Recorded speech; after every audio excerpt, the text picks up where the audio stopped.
안녕하세요. 믿는 생각입니다. 히브리 대학교 이스라엘 크노엘 교수의 신의 설계자들 두 번째 영상입니다. 과연 구약 성경이 말하는 대로 수십만 명이 이집트에서 탈출했던 사건은 실화였을까요?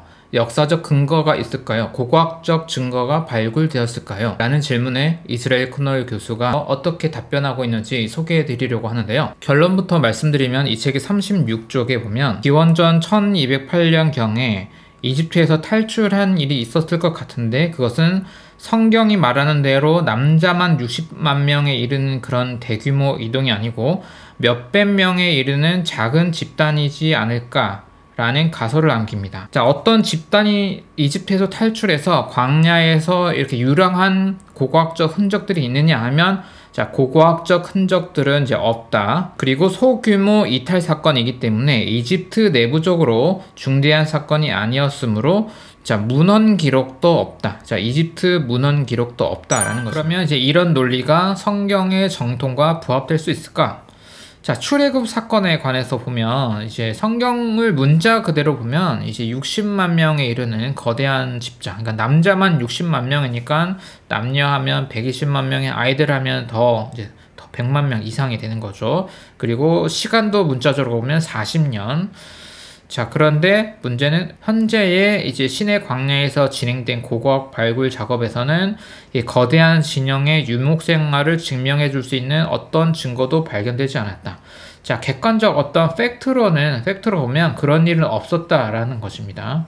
자, 출애굽기에는 이집트 통치자가 이스라엘 민족에게 비돔과 람세스를 건설시켰다고 기록되어 있다. 이거는 이제 성경에 있는 이야기니까요. 출애굽기 1장 11절에 성경에는 이때의 이집트 통치자가 누군지 명시되어 있지 않은데 아마도 주전 13세기 기원전 1200년경대에 많은 시간을 통치했던 람세스 2세였을 것으로 보인다. 람세스 2세는 자신을 위해 나일강 삼각주 동쪽 지역에 새로운 수도를 건설하고 페르 람세스의 집이라고 불렀다. 또 성경에는 이스라엘 민족이 이집트를 나온 시기는 그 노역을 시킨 왕이 살아있을 때가 아니라 그 다음 파라오의 통치 기간, 그러니까 그가 죽은 이유.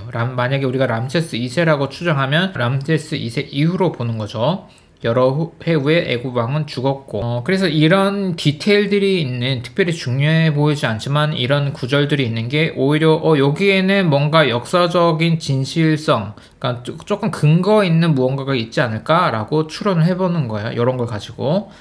출애굽이 정말 역사적 사실이라면 여기서 말한 출애굽은 그 문자주의적으로 수십만 명의 대이동이 아니고 몇 명이라도 정말 노예들이 탈출한 그런 사건이 있었을 것이라고 보는 거, 그게 역사적 사실이라면 13세기 후반 람세스 2세에 이어 10년간 이집트를 통치한 파라오 아까 메르납타의 비석이 발견된 거라고 했죠. 그 1213에서 1204년 요때 무언가 탈출이 일어났을 것으로 유추할 수 있다. 물론 뒤에도 또 탈출이 있지만 이때 가장 유의미한 그런 사건이 있지 않았을까라고 추정해 보는 겁니다. 네, 여기 뭐 보수성이라고 썼는데 솔직히 이제 구약학자들은 사실은 그냥 전승으로 어떤 일이 있었던 건 아닌 걸로 보는 사람들도 많은데요. 최대한 역사적 무언가 실제를 연결시키려고 하는 데서 이제 이 책에서도 소개할 때 펀더멘탈리스트일 수 있다. 이제 이런 설명이 나오는 거예요. 자, 성서에는 이집트를 빠져나온 이들이 가나안 땅 들어가기 전에 이렇게 수십 년간 40년간 광야를 떠돌았다 기록된다. 그렇다면 그들이 가나안을 들어간 시기는 이제 여기서 빼는 거예요. 40을 주전 1170년 어간이 된다.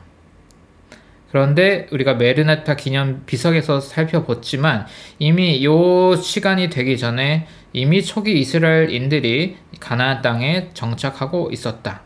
그래서 방금 말씀드렸듯이 여러 문제점들이 있기 때문에 대다수의 현대 성서학자, 고고학자는 출애굽의 역사적 신빙성을 완전히 부인한다. 보면 또 이제 그 이집트 문헌 이프에르의 권고에 보면은 이제 성경의 이야기와 비슷한 이야기가 있습니다. 나일강이 피로 변한 내용이 있고 힉소스를 몰아낸 파라오 아흐모세가 세운 기념비에는 매우 강한 비와 태풍 그리고 흑암 같은 이례적인 기후 변화가 기록되어 있다. 여러 기억들이 이제 성경을 만드는 소스로 작동되었다는 것입니다. 또 이걸 가지고 한국 사람은 그러니까 출애굽 기적 팩트야. 성경 믿을만해. 막 이런 얘기를 하는데 정작 이 책은 좀 전혀 다른 얘기를 하고 있거든요. 이렇기 때문에 우리가 이런 식으로 추론을 할 수 있다. 이렇게 얘기를 하는 것입니다. 그러니까 이집트 제한 정승 또한 가나안 집단이 보존한 역사 전승에 의거한 것으로 보아야 할 것이다. 그러니까 이런 전승들이 신앙의 어떤 메시지, 주제를 던지기 위해서 여러 방식으로 이제 복합적으로 융합돼서 재구성되면서 이제 유대인의 어떤 가치관의 근본이 되는 구약 성경이라는 것이 이제 만들어진다라고 상상해 볼 수 있는 것입니다.